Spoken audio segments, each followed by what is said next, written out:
Poetry of Resistance podcast. Bella ciao, bella ciao, bella ciao, ciao. Non basterà, non basterà. Co-funded by the European Commission under the CERV program.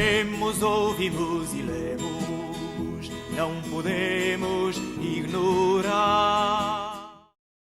Welcome. We are here to talk about the importance of media literacy in the process of decision making, and especially the role of school in promoting media literacy and the creation of critical thinkers. You have been discussing these topics. What are your opinion on this? Well, as we discussed in group, we came to the conclusion that the best way to educate people in policy is by having a special subject at school for people to learn a bit more about the political parties and how politics work in general. The creation of this subject, it's an idea you agree with. Yes, I agree because I think that where people are child, they can understand maybe better than when we are grow. And I think that this could create a society who can elaborate information different from the mass. For example, now we create our I don't know how can I explain Our this. knowledge, Yes, our opinions. yes, between media, social media, and the journal. Maybe if we can teach to the young people to create they they method to understand which information are correct, we create a society different like this society. In your opinion, what kind of tools would be useful in school and in the education system to help young people I think to understand a little bit more about media literacy I and think the problems? Sorry, Yes, and the alright. problems of disinformation. check the source, check who is behind the website, who is posting that article. Is the facts are correct? It's really important because especially nowadays when we are kind of controlled by the our phones and media and WhatsApp, all apps are like just constantly giving us information, and you are not sure what to believe or not. So you really need to learn how to be critical thinking and to not slip on fake news, because as far as more and more the in artificial intelligence and in general all devices are expanding and advancing, it will be harder and harder to understand where is the truth, where is the lie. So yeah, I think it's important to be aware and teach our kids and children to think critically, check the facts, check the source, and yeah. If teaching young people about media literacy is a challenge, in my opinion, teaching this kind of subject to older people are a challenge even greater. So, for you, in your opinion, what can we do to uh, promote media literacy in the older generations? That's a hard one question because I think everyone has a granny who just reads one newspaper and says that's right and you are wrong. So yeah, it's a hard one to be honest. I'm not sure how to answer it. Probably that granny you are describing grow believing in that newspaper. So she really thinks that that is the truth. How can we approach them and teach them between commas um, to to be more careful and to not to trust every information they read, they view. True. I think we would need to like show them facts. Let's take the some article wrote about the one of the something happened, like let's say, and we take other few papers and we show them that they write differently about the same topic, and after that let's help them to like collect the facts how we can decide. It's hard, but I'm not sure if it would work, but it's worth trying to just to showing one case and different sources of information that they provide information differently.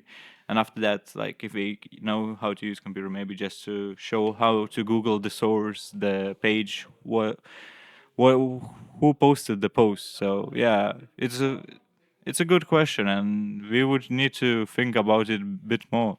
And also because commonly the older generations doesn't consume information as we do. Some of them have their smartphones. Some of them also are present in social media, but there are a lot that watch TV and read the old newspaper, as you're saying. For that group of people, what you think are the strategies to reach them? You mean to the young people? Not the young people, the elders. The elders who are not so present in the internet and in the platforms we young people use nowadays. For them, what can we do? I think that, for example, this experience is a good experience because we have the possibility to talk about, and this is the thing that I think that we have to do. For example, if we go out with our friends and we have an opinion, we should explain this to our friends or anyway talk about Yes, but this. imagine. Sorry for interrupting Yes. you. Imagine one relative of yours, something from your family, Yes. your grandmother, your grandfather, someone older than you. Yeah. How can you reach them and make them learn about this kind of stuff? Um, Good question. Yes.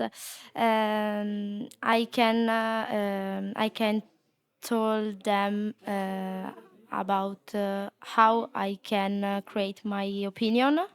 I can make they see some videos or suggest them with a book. Okay. It's important to reach more and more people and to share good examples and good practices, um, but not to become a propaganda. So be careful not to become a propaganda. Uh, what can we do to avoid that? So, as you were saying, as for elder people, well, I think of the elder people as like a puzzle. Imagine when we are younger, we're still puzzling things together to get everything correct, and we have a big advantage that the older people don't have. We have our parents to teach us something.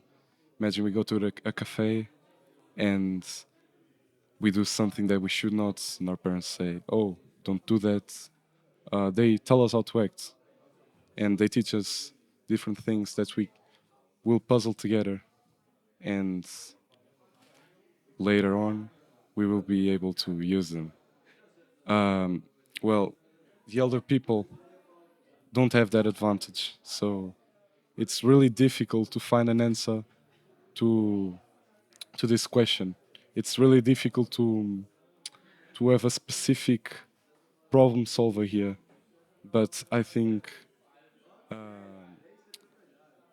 to teach them to how to use the modern technology and really integrate them into today's society would really help. Because if someone creates an app, for example, that's quick and easy to learn and to access information, it will be pretty useful for them and for us also, the younger generation, because we are already Yes, used and to the perhaps technology. promote cross-generation Yeah. conversations. Uh, grandchildren help Yes. to make grandchildren to help with their grandparents, for example, or uh, for example, also make some pupils, some students for